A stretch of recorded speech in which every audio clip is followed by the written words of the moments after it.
Hello, everyone. This is Aaron from Deep Dive Discography, joined today by Mike from Seventh Storm. How you doing today, sir? I'm doing great. How are you? Oh, I'm doing well. I'm doing well. Are you excited to have the new album out? It's not that far away. Yeah, I've been preparing this for a long time. I think I have this date like for almost a year now, and you feel like it's like you have so much time until that date arrives, but then all of a sudden it just sneaks up, and it's just like a week and a half away, and everything's going really. The pace is picking up. Everything's going really quick for the release, which is awesome. Of course, I'm excited. Have this chance, to release a new band on the great label, considering how everything is these days, and especially what we went through with the pandemic. Yeah, it was pretty amazing. Like it's only been a year since we started all this. Focusing on the release. The band we got together 2 years ago, but I only officially announced the band only a year ago. So I guess everybody from the outside that's looking on what we've been doing, it's like pretty insane. Yeah, and it seems very, well, it's pretty obvious from the band name itself, but it seems very sea-based and a little bit pirate-based. Well, yeah, that's always something that's followed me for some reason. I've always had my own style, like with my ex-band, especially in the States. Everybody would be always like calling me that I was a pirate, comparing me, to Jack Sparrow because of Pirates of the Caribbean, which I also love, of course, those movies, and I love Johnny Depp, and especially in other movies he's done, like with Tim Burton and all that. But it's just something that I guess I went with. So I'm not trying to like be a pirate band because that would like close like my possibilities and my inspiration Yeah. to go anywhere else. But if you connect to the Portuguese roots in our past, it's just something that we're born with. There's nothing you can do about it. We have 900 kilometers of coast. It's a really small country. Like in a couple of miles, you're already in Spain, especially compared to the States and other countries, and it's just so big. The reality here is very small. So we have to see, and we spend most of our time is the sea, and I think we're blessed for that. And I spent a lot of time, these last 2 years, because I live near the coast. I'm like 10 minutes away walking to the beach, and I didn't have that chance. Like I was always on tour, like always in studios, rehearsal rooms. But even though I lived here, like I never had the chance to truly experience it. Like to have 1 year that I would, have nothing planned, no shows, no tours. So I really learned how to appreciate it. As a kid, I didn't even like, especially as a teenager, I just wanted to, be rehearsing and doing other things, playing drums. I hated the beach. But as you get older, it really brings a lot of nature and calm to your spirit. And I just really wanted to put all that essence and share that to the world, because even the Portuguese, I don't think they know how lucky they are, because most people, I know people that never saw the ocean in their lives. And to be able to have a Portuguese band with this kind of music, I think it would be also a good trademark as a beginning. So there's no confusion that we're from Portugal. Yeah, like you mentioned, you started playing in bands quite young. Yeah, very young, too young probably. I just say, do you kind of wish you waited a bit longer before starting in kind of these full scale bands? Well, yeah, there were times in my life, especially I think when I hit my 30s, mid 30s, I did think about that a lot, because I missed out on a lot of experiences as a teenager and as a young adult that you normally would have, hanging out with your friends, exploring life, going through Europe, doing an interrail or whatever my friends used to do. But I was already on tour at that age. I was already with a huge responsibility. It wasn't so much because I was young, and I just like get on stage and not even think about it. Just go at the drums, hide behind the drums, and play at my best. Of course, I wish I could have had more time to mature before going into something so competitive. But on the other hand, I wouldn't be here today, and I wouldn't know what I know now. So it's just like it was fate. It was meant to be that way. I'm not going to try to feel bad about it, because in reality, I'm lucky. How many people would have wished to have the career I had, and for so many years, and from such a young age. Like I was 18 recording Wolfheart, and I went straight on tour with Morbid Angel and Immortal in '95. Right after that, we're on tour with Rotting Christ and Samael. Then we're supporting Typo Negative, playing for 5,000 people in Germany and most of Europe. They had a gold album at the time, and I was not even 20 years old. And I was already like with really big artists, especially that tour with Typo. Everybody wanted to see that tour. I met Marilyn Manson. I met the guys from Clawfinger. I don't know, so many people would show up. I have photos from those times. Like everybody's in the backstage at one point. Even the vocalist of Sisters of Mercy showed up in Hamburg. And I didn't even recognize him. I was like, who is this guy? why is he bothering Pete Steele? And so I was very, very fortunate. I wish I was, in one sense, if I would be older, maybe I would have probably appreciated more or taken that moment. But that's another thing. You learn that with age. It's hard to, even nowadays, like you can tell all you want to a teenager. He's not going to listen to you. He's going to have to go through his own life and learn it for himself. The ones that do listen, they can be more prepared. And that's what I also did as a teenager. Since I was always around older people with more experienced people, I listened a lot, especially when I started playing with the big bands. I was always talking to all the techs, the sound guys, light guys, the crew, anybody that was involved. And I'm talking about people that worked with a lot of big bands, from Van Halen to Skid Row to Motley Crue. The case of Mike Amato, he was the tour manager of Type of Negative. He's tour managed Marilyn Manson. He's tour managing, I don't know if I think he's tour managing Slipknot or Big. I don't know. I met so many amazing people. There's also a sound guy that did sounds for Slipknot, and he did Judas Priest. He was the first guy that did sounds for me. And when we played in England, we called him Big Shirt. And he passed away, I think, a year or two ago. I'm not sure, which is really sad because these people are part of your lives. We hadn't seen each other for so many years. I'll just never forget like that first sound check I did with him, because he was from, I think, North England, so he had this big, accent, and I was hitting the snare, and he kept on saying, "It's load, it's load." I'm like, "Load? We don't even have anything to load." I was thinking of a computer to load something. Like, what is he talking about? He was saying that it was loud. Like, oh, it's loud. and I'll never and he gave me so much good advice at the time. I remember playing live. He caught me playing live in the early days, but then I started playing with, we had samples, and I needed a click track. And he's the one that gave me that advice. You can be an amazing drummer if you play, with click. And it did make a huge difference for me at the time, because it wasn't something so common here in Portugal. We weren't at that level of recording at a professional, compared to other bands in other countries. So it was like, what's this?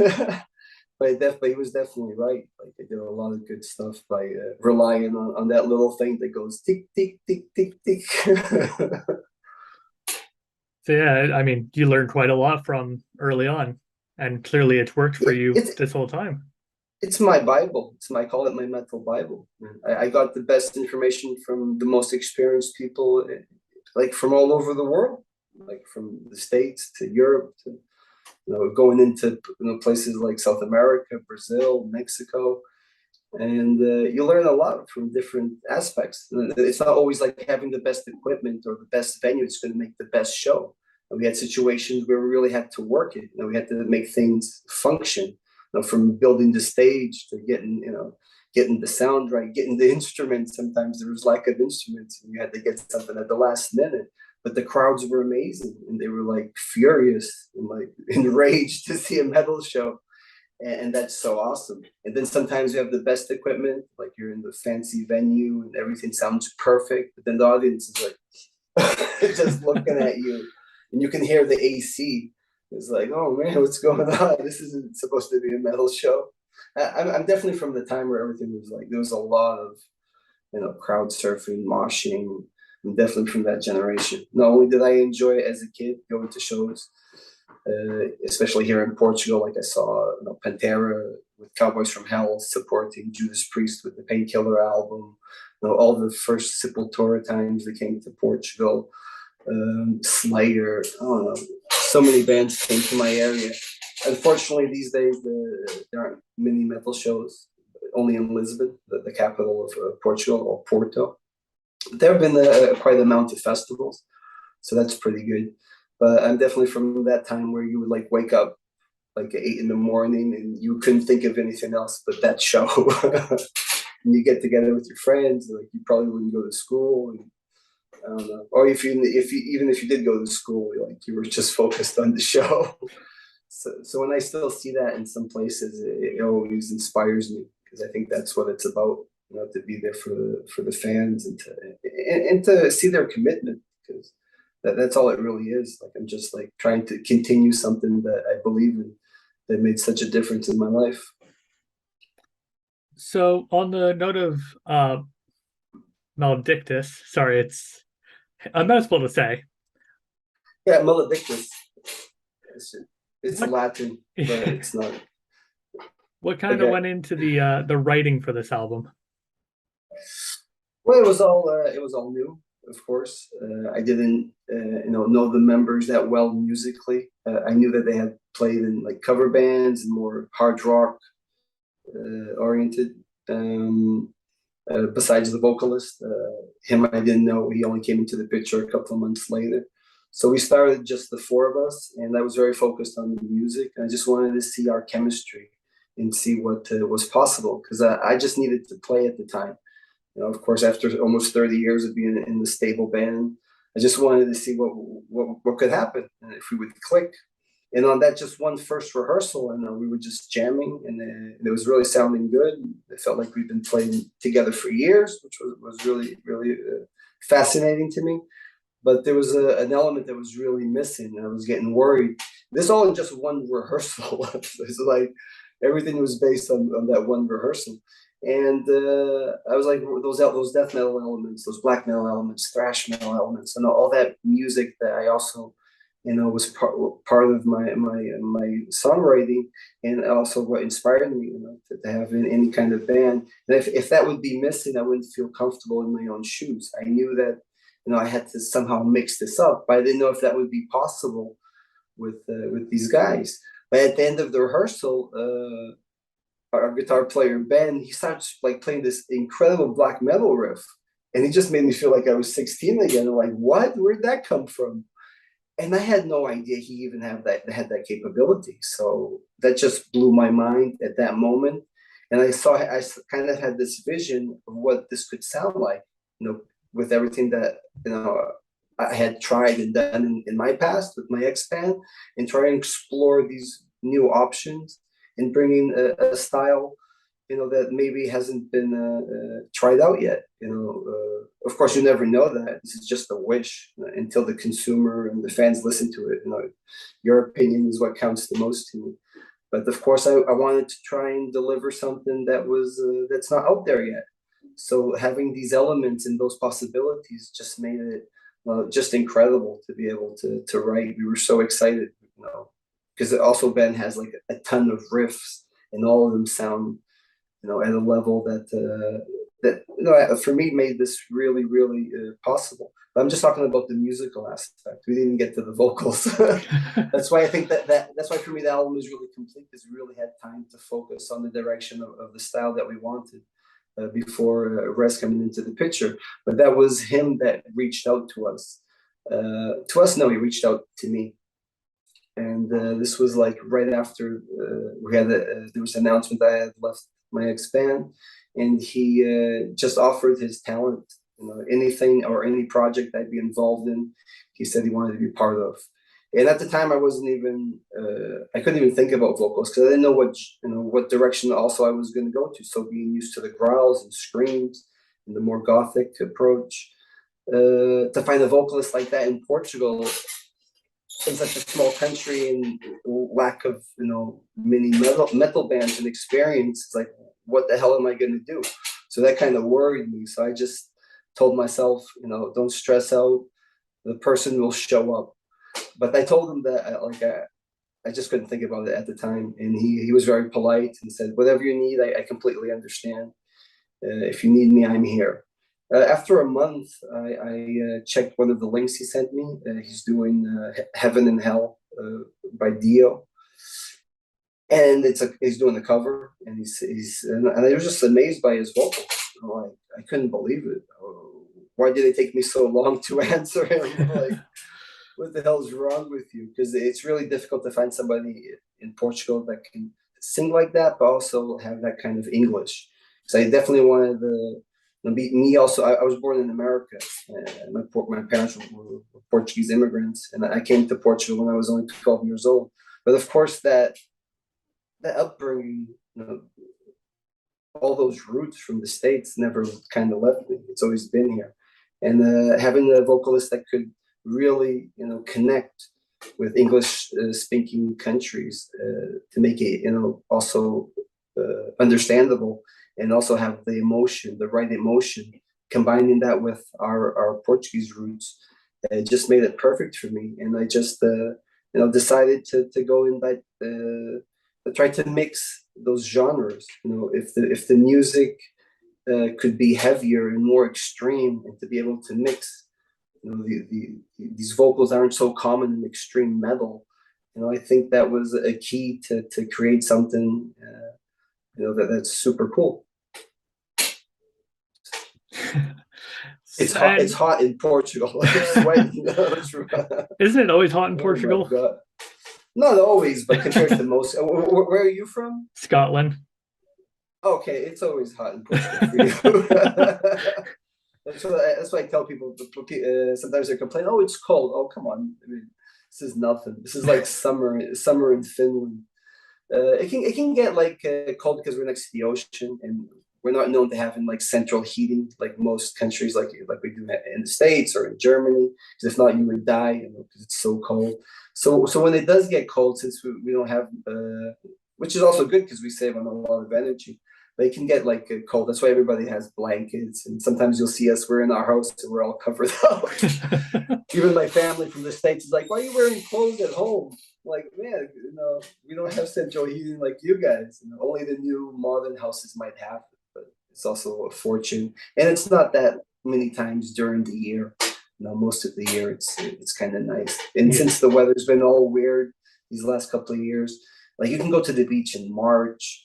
It can be a little cold or rainy in June, but then like now August, there's a heat wave. So you never know. I'll probably have summer until October if it's been like the last couple of years. Yeah, all the advertisements over here for going to Portugal advertise it as 300 days of summer every year. Yeah, well, once I was on the plane, and I was reading about the Sahara Desert, and I think we have the same amount of hours of sun as the Sahara Desert. So you can see that it's yeah. That was always like a weird thing for us, like coming from a dark metal band. We come from a country that's all like sunny in vacation, but there's more to that, to Portugal. That's why we insist on showing people that through our music and our feelings, because you really would have to spend more time here. Even the Portuguese that live abroad, like they love Portugal. They're here for like 2-3 weeks, but it's not like that all of the year. The summer is always amazing because everybody just wants to have fun and forget about their awful lives. But then when comes September, and you have to go back to work and kids go to school, things start to get a little darker around here. Yeah. One of the key things with your new album is you have songs that are performed in both English and Portuguese. Do you find it kind of hard to write a song that works in both languages? Well, that was a huge risk because we only did it on one song with Saudade, and that song that became the single, we wrote it in 2 weeks.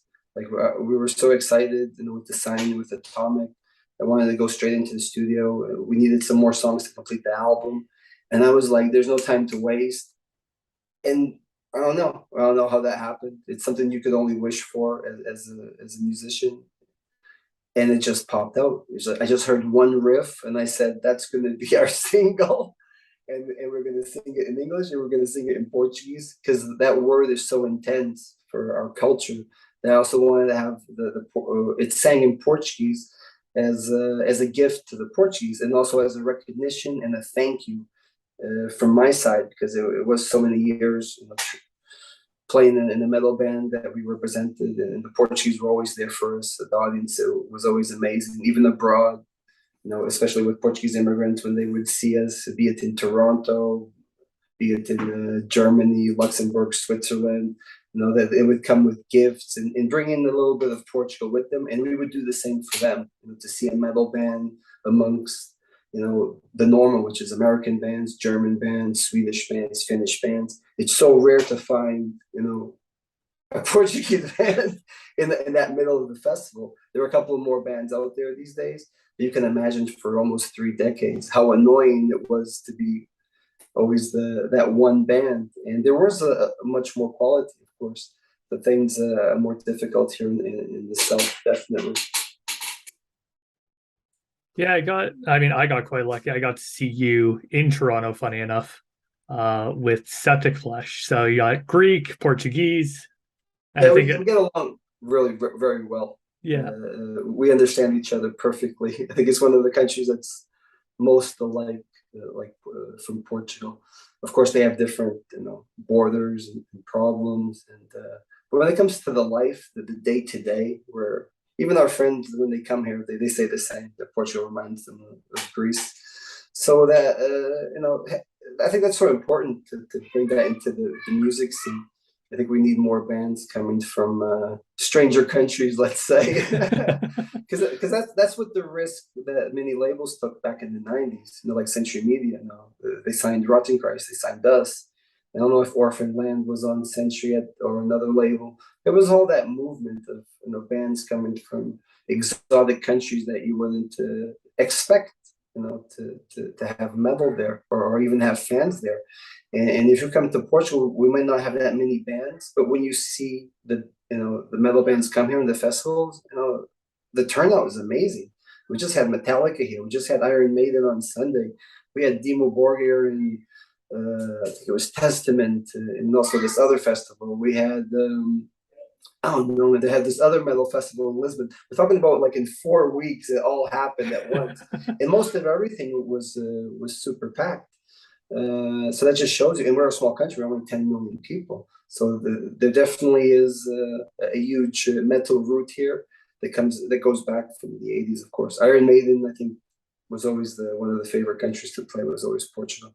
They always loved it down here, and we always love them. we're a big fan. So to be able to represent, and also for the Portuguese to see bands, out there, it's a huge honor, and they really appreciate that. Even now with this new project, I really see that people thanking me for not giving up and bringing something new to share with the world. So that's one of the main reasons of the Portuguese song, of course. But I also had to be in English.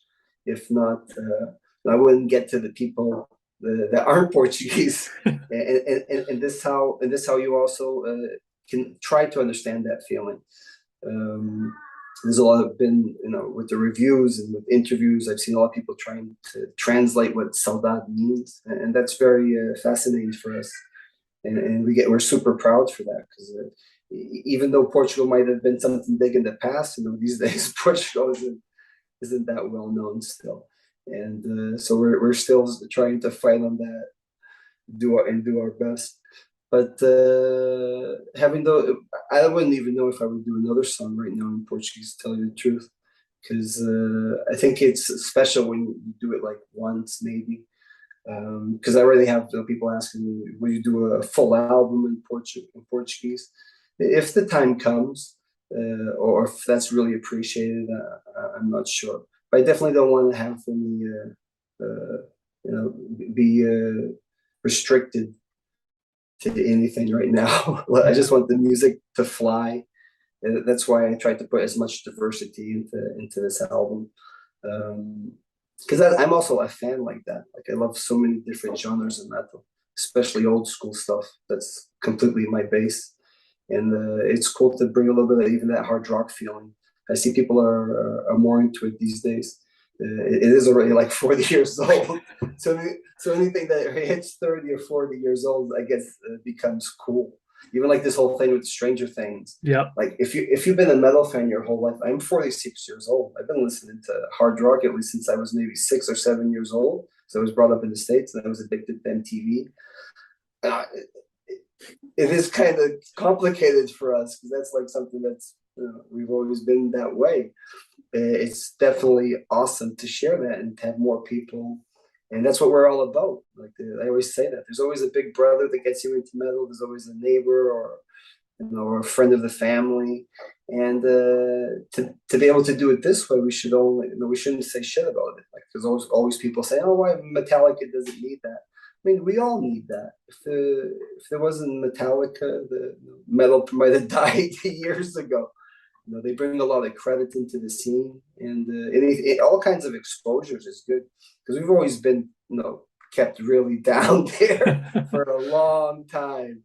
So anything that brings more exposure and more people to the shows and to the music, that's only going to help. If not, it's going to die out, and we need that because it's not easy these days. If it was difficult back in the 80s or 90s, imagine now.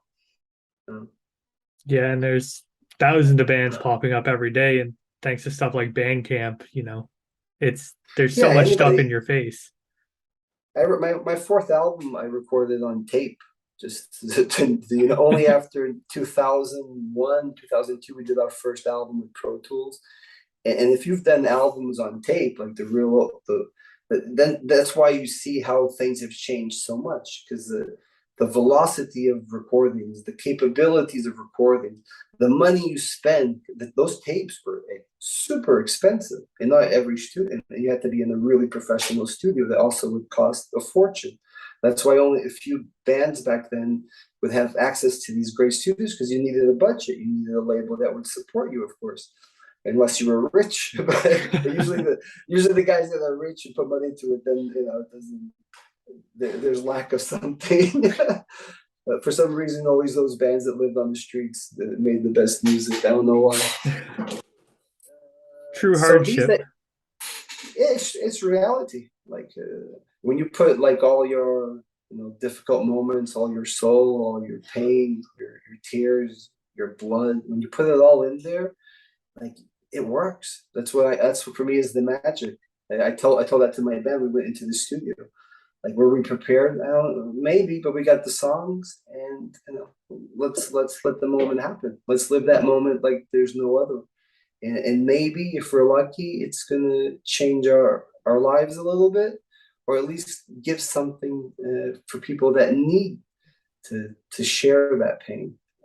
Saudade again, and the whole album has that kind of feeling of lost from beginning to end in the mourning that we go through. When we lose people that are close to us, or anything, like lose your job, and lose, that venue that you love to see shows, and it's gone. You'll never see it again. Or that shop where you used to go buy your albums, or even the fact that we used to like tape trade and do collect CDs, and that kind of disappeared for a while because everybody just listens on their phone or whatever. And now we feel that coming back. People I think miss listening to an actual physical thing. At least I do. I don't even know how I got caught up on all that. Because that's what we live for. And like when you look at a cover of an album, especially on the vinyl, there's no comparison to. It's like a book. It's the same thing. You can read it on your iPad, but to read on paper is a different human experience. One we've been doing for how many years? A long time. That we've had it, and all of a sudden everything is digital, and it helps, especially when in the work, like we're doing an interview right now, and that's amazing. And I remember when I was in the early times, when we do interviews, we would fly to Germany. I'd spend like the whole day in an office with the company phone, every 20 minutes calling someone to do the interviews, and it was like you would spend a lot of money because it was international calls. Just imagine how much labels spent back then. It was thousands and thousands of dollars just on phone calls. and now that's all gone. Makes everything super quick. So for that, yeah, it's amazing. I'm doing an interview from my house, and that was impossible back then. We wouldn't probably think that would be weird. Now that I'm looking back, but that makes everything a lot quicker, and it's still, and you're really there. I'm really here, real time, no problem. When it comes to making the music, then I'm a bit more picky, especially with this recording. I really wanted to try to keep, the steps as I would do in the past. And that came a lot from the organic of the band and how we sound as a band, and trying to get that on tape. And not just recording everything, then spending hours and hours, cutting every little. And well, that's my personal taste. I really wanted to put a lot of feeling into the album, as much as possible. The only other way would be a time machine, taking my band back to the 80s. So since that's not going to happen anytime soon that I know of, I just had to go with my instincts and what I learned from all those years, and especially the good moments, those precious albums that were successful, and made a difference in a lot of people's lives. So I was just aiming for an album that would bring that reaction again. And so far, the album's not out yet, but the few songs that we did release, some people have already told me that they felt like they're back in the 90s. They have that nostalgic feeling. And especially, like, I have so many people that we grew up together. Like music is kind of like the soundtrack of our lives. We're talking about certain albums or certain tours or certain. It was a part of our lives. We remember immediately what we were doing back then. Maybe one guy was having his first child, and another guy was breaking up with his girlfriend, or met his wife at our show. And there's so many stories. This one guy, I always tell this story. I love this story because it's so amazing.